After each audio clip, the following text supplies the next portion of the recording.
Donc il y en a un qui est tout seul. C'est non. Garder Alexis Sanchez, ça fait pas partie de... On ne fait pas de duel, Bernard. Vous avez répondu non, mais moi je réponds à la question. Hein. Oui. C'est pas partie des priorités. Ouais. C'est la priorité absolue ouais, du français. La priorité Une priorité, bien entendu, absolue non. Pour deux raisons. Parce que je ne connais pas le contenu exact et personne ne connaît, c'est ça qui est assez étonnant, le contenu exact de sa seconde année optionnelle. C'est lui qui décide. Ça, c'est toi qui le dis. Alors, il n'y a aucun problème. Mais ça, c'est toi qui le dis. Mais moi, c'est pas moi qui le dis. Donc, Mathieu Grégoire, le 4 mars dernier, le club, le joueur et ses représentants ont prévu de se voir en fin de saison pour faire le bilan et se projeter sur cette seconde année en option. Très satisfait de son attaquant, chouchou du Vélodrome, le club ne lui forcera pas la main. Bon, tu restes ou tu t'en vas, enfin voilà. Il le fera selon les désirs du Chilien. Cette souplesse contractuelle et cette affection de la direction avaient séduit le clan Sanchez l'été dernier alors qu'il était convoité par Galatasaray, entre autres.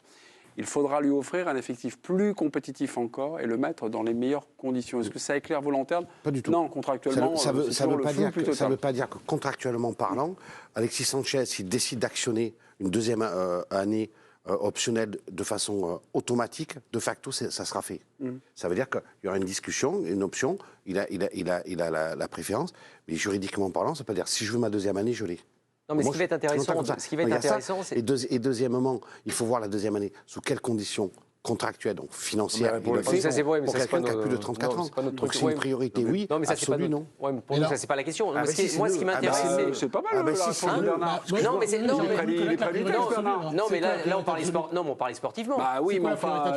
Si vous me dites que c'est les problèmes des comptes... C'est quoi la priorité absolue pour Bernard, si c'est pas celle-là, c'est quoi? De la saison prochaine, déjà voir comment ils vont terminer la saison, s'ils sont en qualification directe pour la Ligue des Champions. C'est quoi la priorité si jamais? Mais nous, on n'est pas les Argentiers de Marseille. Non, mais là, on parlait sportif.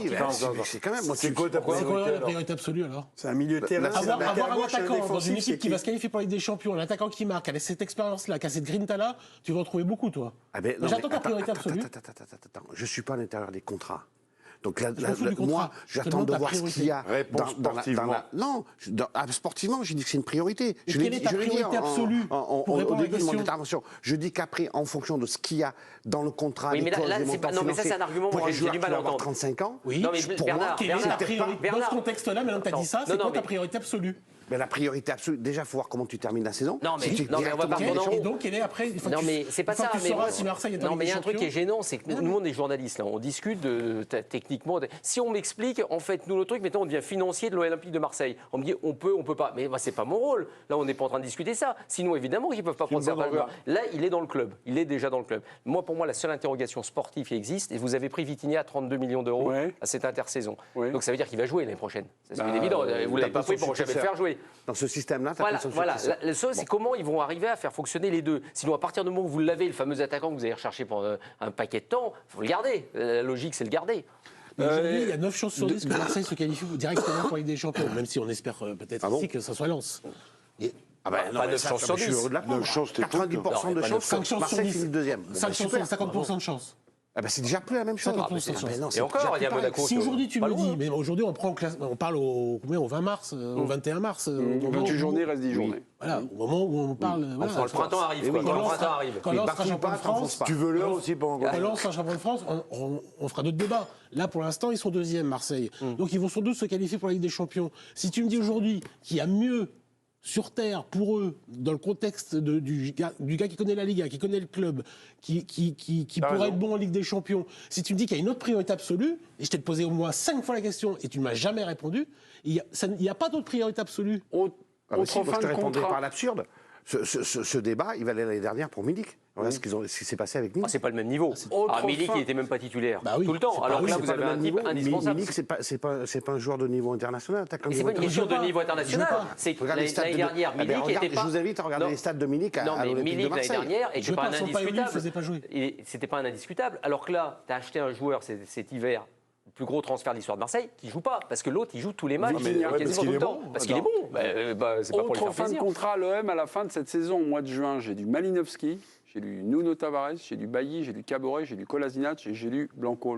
Mais marquer des buts dans un club, dans une équipe, c'est plus difficile. Quand vous avez trouvé l'oiseau rare, vous ne changez pas.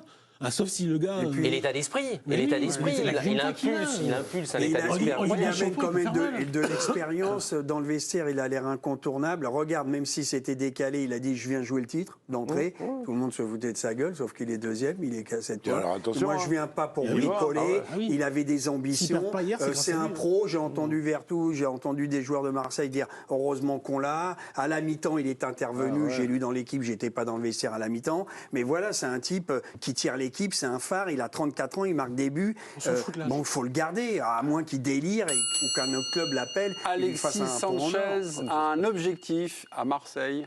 C'est pas deuxième, hein. C'est de gagner des titres. C'était le 2 mars, c'était ce mois-ci. Écoutez-le. Je ne suis pas ici en vacances. J'ai très envie de rester à Marseille, mais je veux gagner des titres.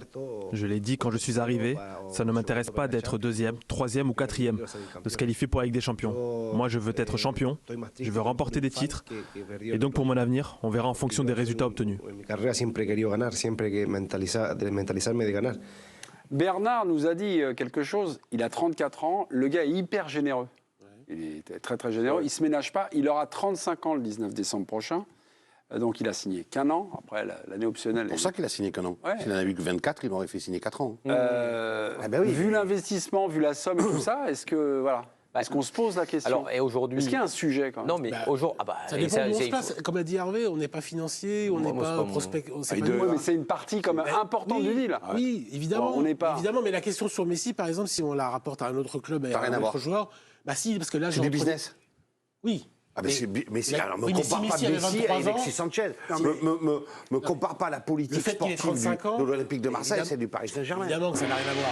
Non, mais Alexis Sanchez, il ne faut pas oublier une chose qui est Quand on a importante. 35 ans, le club se pose des questions. Alexis Sanchez, il y a une chose qu'il ne faut pas oublier, c'est que ces dernières années, il a souvent été remplaçant aussi. Ce n'est pas un joueur qui a accumulé comme titulaire des matchs tous les 3-4 jours. Et ça peut peut-être l'aider aussi Il a physiquement. été acheté? Ouais. Combien? Libre, il est arrivé libre. Mais attention, la question, c'est les 32 millions de Vitinha. C'est-à-dire Ah oui, ça, que lui, c'est capital. il peut se dire, putain, ils ont pris un mec de 32, c'est pour me garder. Alors, il y a des discours, des échanges, ou c'est pour me remplacer. Est-ce que ça peut changer la donne? J'en sais rien. On l'a pas vu beaucoup, le Vitinha. C'est peut-être parce qu'ils ont anticipé le départ de Sanchez.